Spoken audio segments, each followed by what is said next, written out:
Hey everybody, my name's Ed. Okay, so today we're going to do something a little bit different. We're going to look at the return of an obscure DC Comics character called Brother Power the Geek.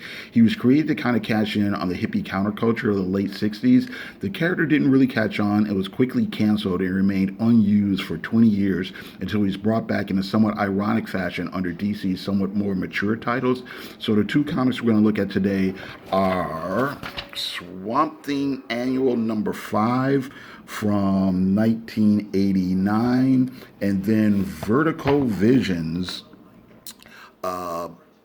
Visions, The Geek number 1 from 1993. Okay, so just to back up a little bit, the original premise, the character was created by Joe Simon, probably best known for being Jack Kirby's writing partner in the 40s and 50s. Co-created Captain America, Sandman, romance comics, a lot of different other titles. And this one, the original Geek comic, had art with Al Bear. And again, it looks like he was trying to cash in on the hippie counterculture movement, but he's clearly a bit out of touch. So basically, Brother Power was this thrift store mannequin who was draped in rags and bloody clothes that magically came to life after being struck by lightning. And he and a couple of hippie friends would travel around and get into wacky situations. Simon wanted to call the comic The Freak, in terms at the time like freaky and freak out, and calling hippies freaks was common at the time. But DC Comics vetoed that title, fearing it was like a reference to drugs. So the comic only lasted a couple of issues, and the character was left dormant until the late 80s. So now these two titles here are right when comics were starting to get a little bit more mature. So DC was doing this new format thing, which was well, basically, they stopped submitting certain titles to the Comics Code Authority, for lack of a better term. Like I said, they were getting a little bit more sophisticated, a little bit more violence, a little bit more mature themes. So you had things like Swamp Thing, the Green Arrow, a few other titles like that. Maybe Doom Patrol was part of that. I can't remember right now. And then ultimately, though, that all kind of morphed into Vertical Comics. And again, the Vertical Comics was their kind of umbrella side. How do I want to say it? It was an imprint. Okay, we'll just go with that. It was just an imprint for some of their more mature titles, and it was a mix of different genres, mix of company-owned and creator-owned titles, and many of the company-owned titles were revamps of kind of obscure characters. So again, Brother Power, Sandman, excuse me, Doom Patrol, a few other things. All right, so sorry, excuse me. Okay, so let's start with Swamp Thing Annual 89. So this one, the creators are Neil Gaiman, mostly known for Sandman, Richard Pryor's Rainer, done work for Marvel and DC, Road Perdition, Mike Hoffman, fantasy comic book artist, and Kim DeMiller, again, another person who's known for doing Marvel and DC titles. So this one is called Brothers. So basically, Brother Power the Geek has been trapped in a satellite orbiting Earth for the last 20 years, but now the satellite is falling out of orbit.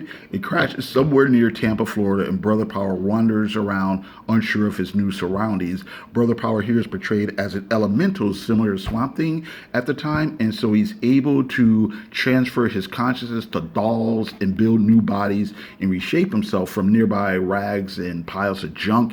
He inadvertently frightens the local populace, and the authorities plan to destroy him, and part of this is by trying to coerce aging hippies, Chester and Liz, who are friends of the Swamp Thing, and also Abby, who is Swamp Thing's wife, and at the time is pregnant with their child, and the government's trying to get them to help them bring Brother Power down. And along the way, there's some cameos by superheroes like Batman and Firestorm and Star Steel. Okay, so Vertical Visions. Okay, here the creators are Rachel Pollack. So she's done some science fiction writing, done different things for DC comics like Doom Patrol and whatnot. Mike Allred, he's done Marvel and DC comics. He's probably most known for doing his own indie creation called Madman. And so this one is called homeland of the dolls. So Brother Power comes to life in a circus, and he has to deal with hostile and sometimes strange people surrounding him, as well as struggle with the memories of being a doll elemental.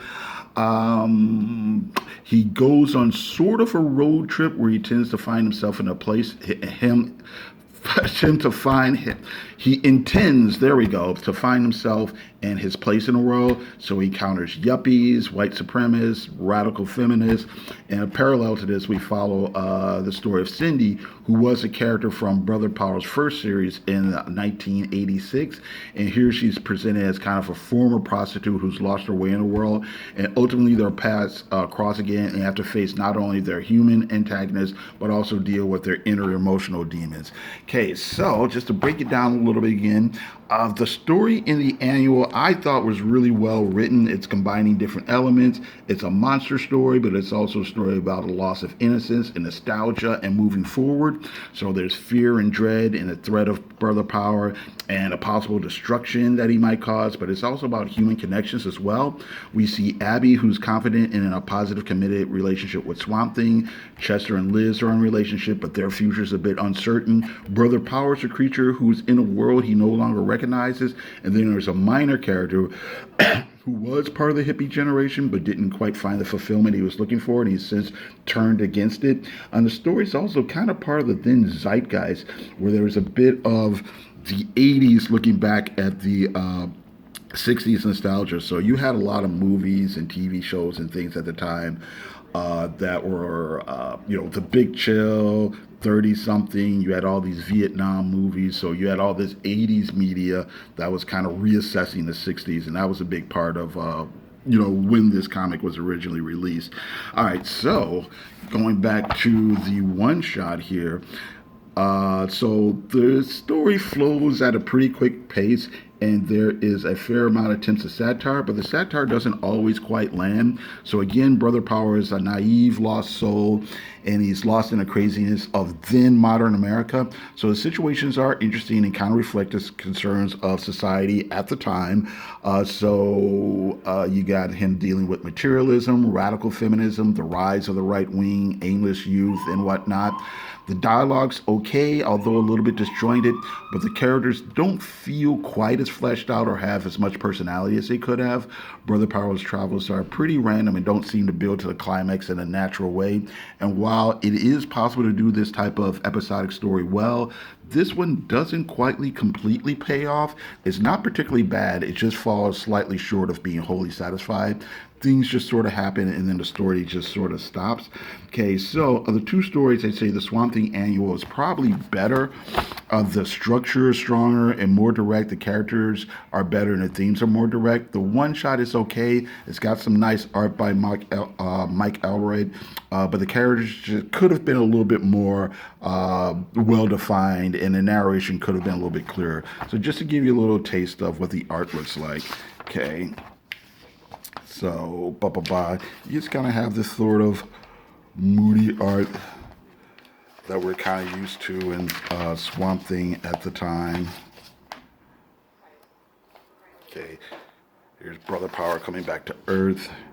There's Chester and Liz, right? In this scene, they're trying to sell some of their old junk and all their nostalgia stuff. And here, we got things getting kind of scary, talking dolls and whatnot. Brother Power turning into a big giant monster. Okay.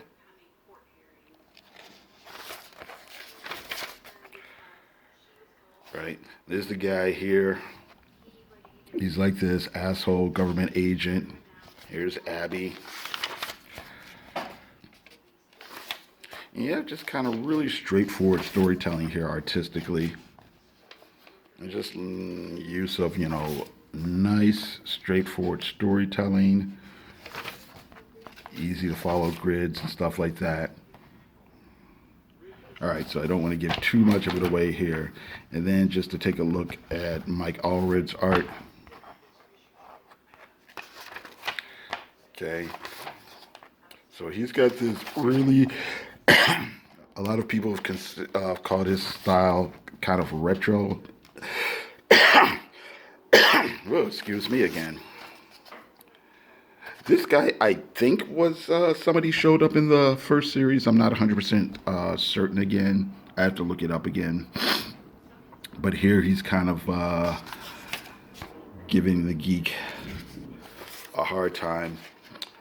Oh, but I was going to say, Mike's art is really has this cartoony style that people think is simple, but actually, if you know a thing or two about drawing, it's actually not. It's actually quite sophisticated here. Oh, this is interesting too, because this page here, oh, it's the 80s, man. Just be like everybody else and look out for number one. And then the geek decides he's just going to go on a road trip. This kind of evokes, let's see here, this scene here, if I could show it to you again without going going into it. Brother here from the annual. The conversation here is not really the same as what's being said here. I will find the heart of America. Gee, I don't know. That's kind of a 60s thing to do. But it's fine. Again, it's more of the comics trying to make a kind of commentary on a society at the time. You see, here he is as the he's kind of adapted the guise of a yuppie here. See, flashy cars and really superficial whatnot. Cindy, neo-Nazis. All right, again, I don't want to give too much away. Okay, so then both comics are pretty interesting here. Okay, so the Swamp Thing annual by Gaiman, Rayner, and Hoffman and Muller is probably the better of the two. We've got the Vertical Visions Geek by Pollock and Allred. Both attempt to use Brother Power to reflect the times in which the stories were written. So we got the late 80s and early 90s, respectively. Both used the defunct comic book character that was meant to comment on the previous era and using him to comment on the modern day was a pretty interesting premise. So both are pretty interesting in their own right and worth looking at if you're interested in seeing how DC was trying to revamp their own characters and make a slow move into more mature comics. All right, so then that's it. I got to thank you very much for watching. I do appreciate it. You guys have a great day. Thank you. Let's see here.